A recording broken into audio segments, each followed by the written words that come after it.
Greetings, Applied AI podcast listeners. This is Justin Grammens, your host of the Conversations on Applied AI podcast. Just dropping in to let you know about a very special event we have coming up on Friday, May 12th. It's the Spring 2023 Applied AI Conference. You can learn more by going to AppliedAIConf.com. This full-day in-person conference is the only and largest artificial intelligence conference held in the Upper Midwest. It will be in Minneapolis, Minnesota on May 12th. We will have more than 20 speakers with 2 tracks covering everything from AI business applications, ChatGPT, computer vision, machine learning, and so much more. For being a listener to this podcast, use the promo code PODCAST when purchasing your ticket for a 50% discount. So here's the details. Go to AppliedAIConf.com.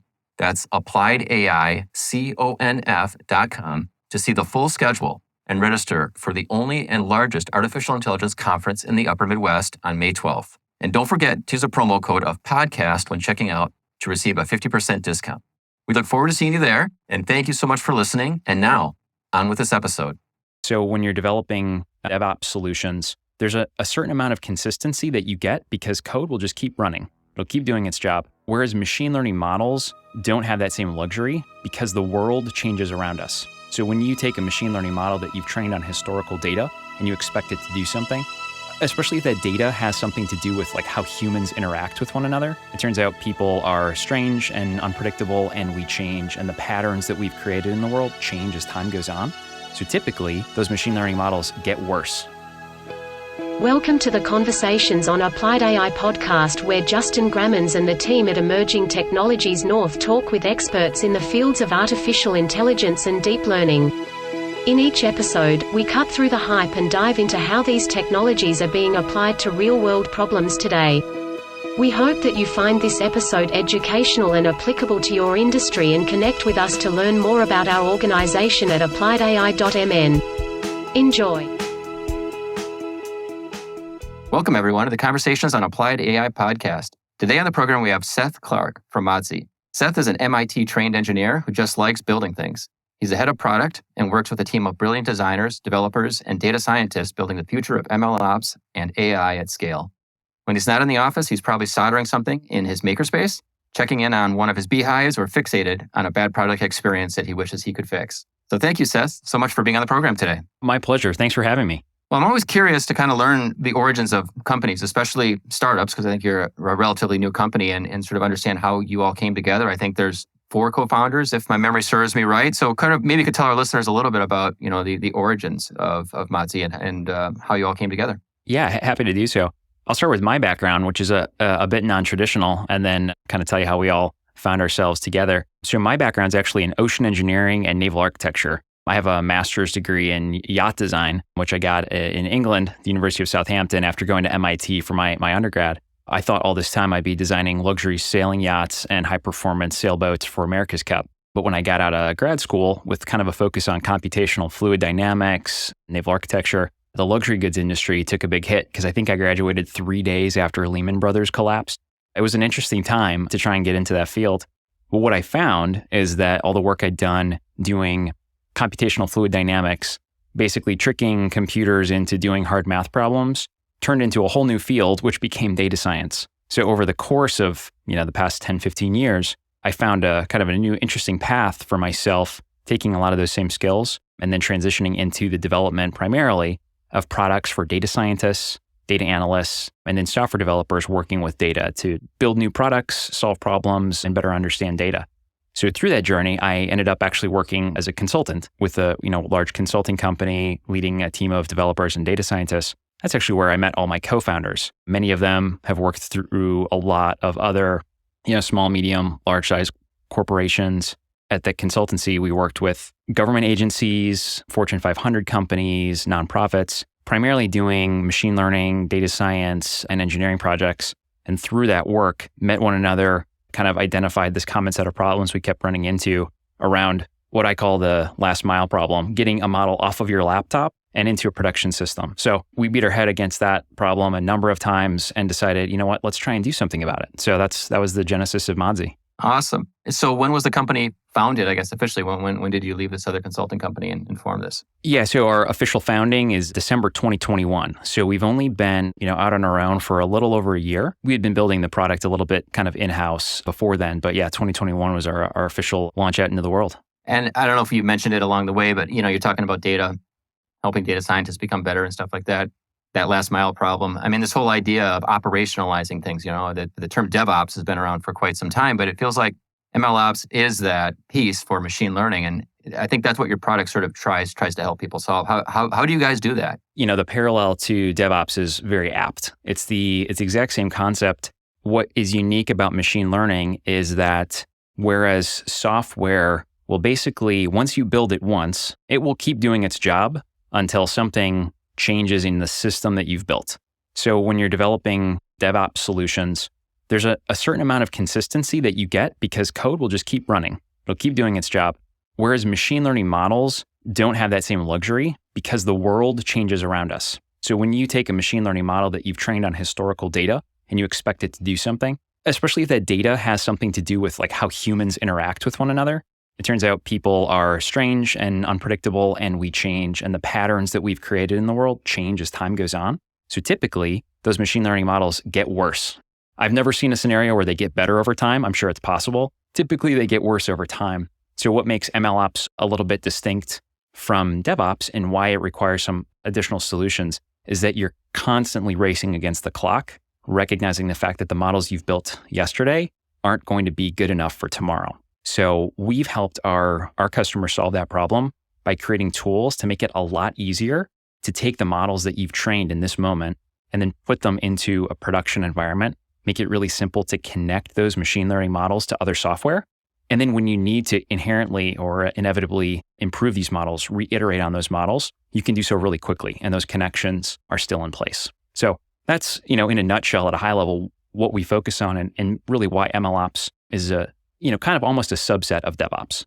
Gotcha, for sure. Yeah, that makes a lot of sense. And in general, I tell people software is never done because there's always new features, always new things that need to be added. But especially around data, of course, there's new data that's going to be coming into the system. And so do you guys train the models in the cloud? Yeah, so our platform provides no training whatsoever. The way we looked at the problem was really around the challenge not being in creating models, between sort of academia and some of the largest tech companies in the world, producing these frameworks to build just awesome models, being at a pretty robust and pretty, enterprise-ready state.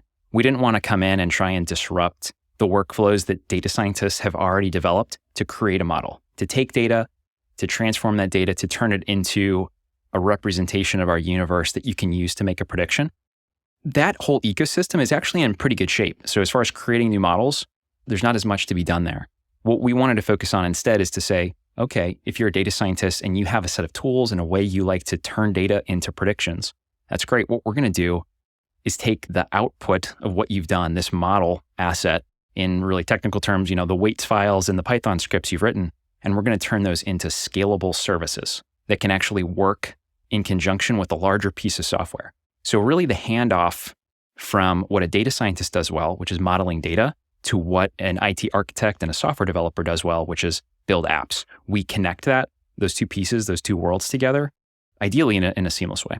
Nice. Yeah, we'll have links off to your website, stuff like that in the liner notes. Absolutely. But I think the other thing I saw on your website as I was looking through your product offering was, you guys are also focused on sort of getting the smarts to the edge. Is that true? Yeah, that's absolutely right.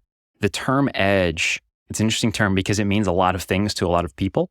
And one of the opportunities we saw was helping technology teams essentially just choose whatever, the way I like to think about it is whatever computer they want to use to actually run their machine learning model, they can choose that computer in the simplest terms possible. What that means in a big enterprise is often that you might have one or more cloud providers that you use. So business unit A and business unit B, they may have different cloud providers for different uses. Some teams actually have a need to run stuff on premise inside their own in-house lab. Believe it or not, we actually have a lot of customers who have their own in-house labs because the data that they're working with for a certain use case is just really sensitive, really proprietary, and they don't want to put it in the cloud. And an even sort of more traditional interpretation of edge is you have a small device somewhere else in the world that either doesn't have good network access or just doesn't have a lot of hardware processing power where you can reliably send data to and from that device. So in all those scenarios, we really wanted to help our customers be able to take the model that they've trained and then choose where it runs and then manage all of that in one spot. That's how we look at edge, and it really encapsulates kind of any scenario where you have a concern about data security, model latency, meaning how fast it works, and network connectivity. Absolutely. Yeah, before we started recording this, you and I were sort of talking about TinyML, and your background is with the Makerspace you mentioned. My background has been, I've done a lot of stuff in Internet of Things, and that's kind of how I got into machine learning in a lot of ways, is because I helped companies capture a lot of data using microcontrollers, Arduinos, Raspberry Pis, sensors, all that sort of stuff. And then companies started coming to me and saying, well, now we want to do something with it. What are some use cases, I guess, that you guys are looking at, whether it's IoT or not, but what are some companies that you're working with, and how are they utilizing your technology? So there's a number of ways to use what you might call Edge AI, Edge ML. One really good example is the use of computer vision in manufacturing. So there's a lot of scenarios in a big production facility where you want to use computer vision to either improve a production process. So one application is the use of quality assurance, essentially, using a computer to take a look at parts as they're coming off of a production line and say, yeah, those are looking great, or no, those aren't looking so good. That's a pretty well-worn use case. There's actually some companies that exclusively focus on taking imagery and video from a production facility and then saying, all these parts are great, but this one needs to be replaced. But there's other cases, there's other scenarios where the use of machine learning and computer vision can just improve operations. So things like predicting whether or not you're going to have enough component parts at the beginning of the day to finish all the things that you're supposed to build. So if you need to build 100 widgets, you might need 10,000 component pieces in your facility ready to go. Are you going to have all of them there by the end of the day? So the use of machine learning to predict the availability of parts, even using machine learning to do things like having a camera stare at a big rack of material, give you a real-time count of how much rebar you have left, how much raw stock is available. So these are a number of scenarios where inside of a manufacturing facility, you have a real need to run machine learning models in real time on your real-time data. For particularly a high production facility, you need that to happen really fast. So it's much more convenient to run those models right inside the factory rather than sending all of that data to the cloud and then getting the results back. So that's one scenario. In a totally different world, in the telecommunications world, telecom providers have a lot of hardware infrastructure. They got big servers basically at the base of every giant cell tower around us. Certain kinds of mobile applications use machine learning to do a lot of complicated math and GPS navigation, route recalculation when you miss your exit. To do that really effectively, it's actually helpful to run those machine learning models right at the cell tower. Believe it or not, even just the additional time it takes to go from the cell tower through all these fiber optic cables out to US East 1, do its math there and send it back to you, that amount of time can be enough to make a bad user experience within just a normal mobile app. Or in some cases, it might not be safe to use the application. So in the telecommunications space, we're working with customers to help them take machine learning models and send them out to the base of a cell tower, or in some cases, they actually install equipment inside their customers' buildings and facilities. So it's another scenario where it's really nice to have those models running really nearby. So 2 examples of a couple places where these edge applications are really driving business value. Yeah, for sure. I actually teach a class on machine learning and Internet of Things. It's a graduate class at a college here in St. Paul. But, I sort of tell the students there's sort of 3 reasons as to why you're going to want to run these things at the edge, especially around TinyML. I mean, one is sometimes these things are run on battery power, right? So you actually don't want to use the extra battery power to actually send it to the cloud, right? I'll always have a ping back to the cloud. The other thing is now you can run stuff on much smaller processors, right? You can get cheap, low-cost processors that can go ahead and run this stuff at the edge. And then the third, you kind of touched on a little bit, is really security. If you don't send it to the cloud, then it's inherently secure, right? If you're sending data back and forth. So it's always like only send what you're going to use. So in a lot of these cases, I think you're sort of touching on, one more than the other, but it really sort of all sort of comes together. And I think there's an interesting future ahead where we can sort of marry these, low cost, low power, secure devices that will be sort of out all about and all around us. Yeah, completely agree with the way you characterize it. The one other category we sometimes talk about is just network availability.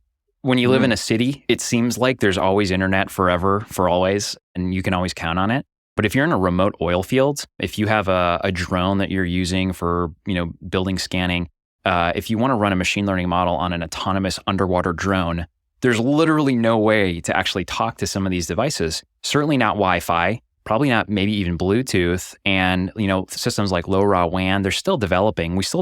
You can't always talk to every device depending on where you are in the world. So having the ability to say, all right, if I can't send all this data back, can I get the information I need in the moment, even if the network grid collapses all around me? It's pretty cool to be able to work in scenarios like that as well. Absolutely. And you even think about just the self-driving car, right? You're right. It's going to be going into areas that are remote, and there's no way it's going to be able to connect. And that's, of course, when latency comes in, right? Absolutely. You don't want the car to be like, is that a pedestrian ahead? And let's ask the cloud, right? Yeah, you don't want buffering to happen in that moment. That's right. Yeah, exactly. By the time that's happened, you've already run over the person. So very, very cool. But then that also has an interesting scenario too, where you're right, you're doing underwater drone, for example, kind of continuing on that example. And then now you've collected all this data, but yet you want to build it back into your model, right? So now you've come up for air. Now you actually are connected or are able to be connected, and now you need to retrain. And is that a scenario where you guys would come into play, I guess, with regards to... Yeah, absolutely. So one of the things we built into our product is essentially a data store of all of your predicted results and the live data that came in from your production system. So, we see ourselves as being a conduit to improving models over time, this continuous improvement process. So once you've used your model for some period of time, through a number of techniques that data scientists are really familiar with, you can measure things like model drift to see if it's still doing its job. Basically, is this model predicting things as well today as it did a week ago? When that's not the case, you can get access to all of the predictions that you've made and the data that those predictions were made on, and then connect those back to another data labeling tool. So we help our customers through a variety of integrations basically connect their production data back into the model development process. So you really can kind of get this 360 cycle of building a model once, getting it out there, knowing that it's not going to be perfect to start. You're going to be likely testing on some maybe open source or public data to get up and running. But over time, you'll be able to keep cycling and improving your model because you'll be doing it in the world in which it's going to be operating. So in that, underwater drone example, our edge offering provides the ability to sample the data and store locally, a subset of the real data that you're getting. As soon as you have network connectivity, you can then get access to that sort of production prediction data. I'll say that 10 times fast, right from your central hub, and then keep iterating on those models. Cool. How do you guys monetize this? Is there like a free trial offering, or what's going to be the experience if I go there and sign up? We're really focused today on enterprise customers, as that's where our product has found the most traction and most value is for larger enterprises, particularly ones that have complex environments where they have a lot of systems, a lot of cloud providers, a lot of devices. And we essentially price based on just the number of models you're running simultaneously. So if you only have a couple of models in production, the price scale is down for a small lab pretty efficiently. And then it scales up the more models that you're running simultaneously live in the real world. And it works for both edge devices, cloud providers, on-premise. We can essentially deploy and run anywhere. Yeah, and we provide access to demos, and some of our customers will do trials to try it out. Absolutely. Nice. Okay, cool. You guys are still a pretty new company. Where do you see yourself in the next sort of 3 to 5 years? What are some of the new things coming out in the MLOps ecosystem where you guys think is this whole area is sort of headed? That's a really good question. And if I could predict this accurately, I think I'd have a lot of other jobs I could have out there if any of these predictions were right. But one area at a macro level that we look at kind of all day, every day is this idea of running AI anywhere. So we have a lot of techniques and tools to help our customers run their machine learning models on a lot of different disparate systems and connect them and redirect the models and redirect the data. But we want to continue to add to that ecosystem of places. Basically, every kind of computer that exists, we want to get to a point where you can run a machine learning model on that computer, and we'll help you do that. So that might include the expansion to things like FPGAs, other hardware systems that today we don't have support for that. We have support for ARM and x86 CPUs and GPUs, which covers a lot of territory. But there's some exotic hardware that do really well in certain AI applications that we want to expand to. We'd love to add more support for even smaller edge devices. We're not quite at the point of running a microcontroller, so that's an area that we're interested in pursuing. I think another area that's really hot right now that we see starting to move into the enterprise space pretty quickly is the use of large language models, LLMs like GPT-3 and GPT-4 for enterprise use cases, for the development and management of employee satisfaction systems, the use of those tools to help generate content for big companies to do their marketing campaigns. Our expectation is that more and more customers are going to be trying to operationalize these giant models and then tailor them to their own needs. So that's another space that we're looking at. So I think those are two of the areas that we were pretty bullish on. That's cool. Very, very cool. If I would have predicted where I was at today, 3-5 years ago, I wasn't right. No matter where I think I'm going to land, there's always something new that sort of comes up that's interesting. Sort of, you just got to watch the market. You guys raised, I think, a Series A. Is that right? We've raised a seed round right out of the gate in 2021. We're still working well against that. We've got a number of enterprise customers. So we just continue to build up our traction, really build as many relationships and help as many customers as we can. And we'll probably be looking for some additional fundraising in the future here. But today we're doing great just with the fundraising we've done so far. Yeah, that's good. Well, I was going to kind of ask, was it a time-consuming process? Did it take you guys a while? I mean, this is a hot space, and it seems like, and I'm not exactly sure where your company is based. You seem very virtual, I think, right? Yeah, that's absolutely right. We're actually a 100% virtual company. So we've taken advantage of the fact that so much work in the tech world does not have to be co-located. There's certainly things to be lost and missed about that. But for a small company like ours that's really focused on just driving our product, making it better, improving the quality of it, we can do all of that work remotely. And so we've taken advantage of that to try and keep our costs low and really just focus on our customers. So that's been our priority and our kind of main mission for the past year plus. So that's been great. As far as fundraising ecosystem, our seed round went very smoothly. The economics since, probably February of last year are certainly different. I think it has been hard for a lot of other startups going through that fundraising round. I think, based on what I've read on TechCrunch and Forbes, I think everyone's expecting another tough 2023 in the VC fundraising space. But we're less focused on kind of those macroeconomic challenges that do exist. And again, focus more on just making sure that our product is connecting with our customers and our users. And if we're delivering value, we feel confident we're going to be in good shape. This is sort of off the cuff, but I mean, moving from a services model, because that's what you were doing, right? You're working for a service company, you're going in and helping companies as consultants, helping them sort of build their stuff, to now you're offering a product. You became more of a product owner, product manager, and now you get a chance to sort of hold the reins a little bit. I mean, has that been a little bit of a mental shift for you? Yes and no. Within the services, within the consulting company we were in, I had actually been doing product management, essentially doing product management for data science tools that our other consultants would use for customer client delivery. The product management piece was not new necessarily. That's something I've been doing for quite a while. But doing this work outside of the context of a services engagement is different. I have a natural tendency to want to be very intimately involved in helping our customers get value, be successful, find ways to take our product and really kind of get the most they can out of it. When you're building a software company, you have to focus on scale. So it means taking a lot of that energy and then focusing it back into, what can we do to put it back into the product, the tools that someone can use to get that value and goodness just on their own without having someone hold their hand, which I think is a good direction for that energy. But yes, my consulting background certainly means that sometimes I want to get my hands dirty and actually help our customers in ways that you don't have time for necessarily when you're building a product versus when you're in consulting. Yeah, fair enough. One of the things I like to ask people about too is if you were just coming out of school these days, what are some tips or tricks, people that are getting into this field, where areas you think that they should study or classes they should take or books they should read or anything like that? I think the field of data science has largely demonstrated the fact that to be really talented, it doesn't require the traditional makings of a 4-year engineering degree.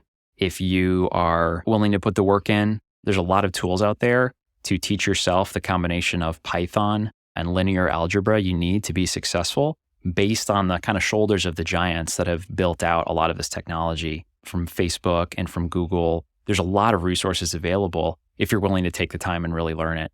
I think that the sky is the limit. If you're coming to the space and you see something that looks interesting and exciting, I don't think there's the same kind of, academic boundary that there might have been 5 to 10 years ago. to get involved in this space, where before, if you wanted to do computer vision before the advent of, deep neural networks through AlexNet, you're going to be spending 5 years on your PhD writing some, image processing code in C++. It's a pretty big hurdle to really understand the nuances of how to make that happen. That's not the case anymore. I think what's more important, more valuable, is really being able to communicate things well. And I remember when I was in engineering school, my engineering professors telling me that communication and writing skills were my most important asset, and just being flabbergasted by that concept. It's like, why am I doing all this differential equation work and calculus and structural analysis? What's all of this for? But now I really believe in that being able to take a complex idea, break it down, communicate it in a simple way, take simple ideas, build them out into complex technology and back and forth. That's probably the thing I would recommend investing the most time in, because if you can do that well, you can solve all kinds of interesting problems because you're going to be able to bring people along with you. That's great. Yeah, very, very, very well said. I think, one of the reasons that I enjoy at least the topics of artificial intelligence is because I feel like it can apply to just about anything, right? I feel like if this podcast was focused on Python, I'd kind of run out of content in a little while. It's like, we've already talked about Python. So this sort of broad category, I think, around artificial intelligence, I think is nice. Just my perspective with regards to why I really enjoy talking to a lot of different people that are in this field. And I think you didn't touch on that, but you were kind of alluding to it kind of be more of a generalist in a lot of ways, right? If you can communicate and you can understand concepts at a large level, AI is not the last thing, man. In 10 years from now, we're going to be talking about something totally different. There's going to be another technology, blitz that's going to be happening, and you're going to want to be able to get on board with that too. Yeah, I completely agree. The way I see it going is deep neural networks are not the end. This is one super cool technique that a lot of very talented, smart, hardworking people have developed and poured their time and thoughts into to create value from data, which is awesome. It's an exciting place to be right now, but it doesn't solve everyone's problems. What I think is exciting though, is that the excitement, the energy, the momentum, the technology, the open source projects that have been built up around deep neural networks have generated kind of a mindset shift where no matter what department you're in, what company you're in, what business you're in, what part of the organization you work for, you can use data to improve the way that part of your organization does its job. And that's something new. That was not always the case. Just the idea that data could be used to improve things is kind of a novel concept, and it's taken a while for it to propagate across an entire company. But that's the part that I think will be evergreen, is going to last, even as new technology approaches come and go, coming back to that fact of saying, all right, before we make a decision just based on our gut and making educated guesses, we can actually use a sort of a mental process, thinking or thought technology to apply whatever tools of the trade are hot to help us make things better. And that's the part that I think is really neat. Yeah. And this is maybe an open-ended question, things to think about. But I mean, as you're going into organizations or you're working with customers, do you get any sense that people are worried about artificial intelligence sort of taking their job or, I don't know, having a huge impact on their day-to-day life? How's AI going to affect the future of work? I think there was more of that, I'd say like 5 years ago.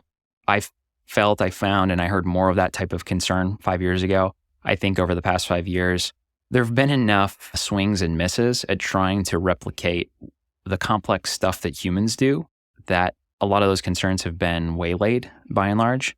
Now, automation and machine learning will disrupt certain jobs, certain industries, but I think the underlying value that humans provide isn't really at risk of being disrupted anytime soon. And I think folks are starting to see that. The one area I will say, though, that is becoming a new area of question concern is these large language models are pretty darn good at creating maybe a first cut of content, whatever that content might be, whether it's imagery or text, increasingly audio, even 3D models. I think there is some question as to, will this end certain careers or certain jobs? I think there is a little bit of concern over that. I also personally think that's likely overblown. My expectation is that those technologies will be more like tools where one person can get more done. But at the end of the day, you still want a content writer, a copywriter.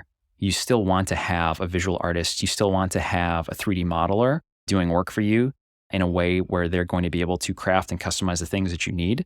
But with these additional tools, maybe one writer can do the job of what 10 writers used to be able to do. So probably some reduction in staff headcount reduction in a lot of industries, but I don't think the wholesale loss of major fields is likely.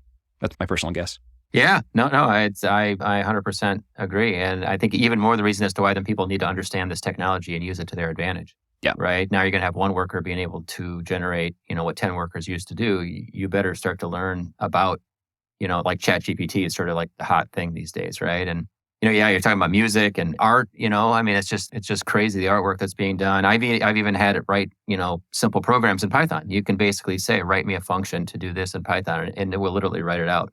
And I've been very impressed with at least just the code. Obviously, it's just pulled it off the internet and somebody else had written it. And that's where the understanding and in some ways, the truth, you're going to need to look at it and be like, is this really the right way to do it? Because it's not saying it's the right way. It's saying it just did it.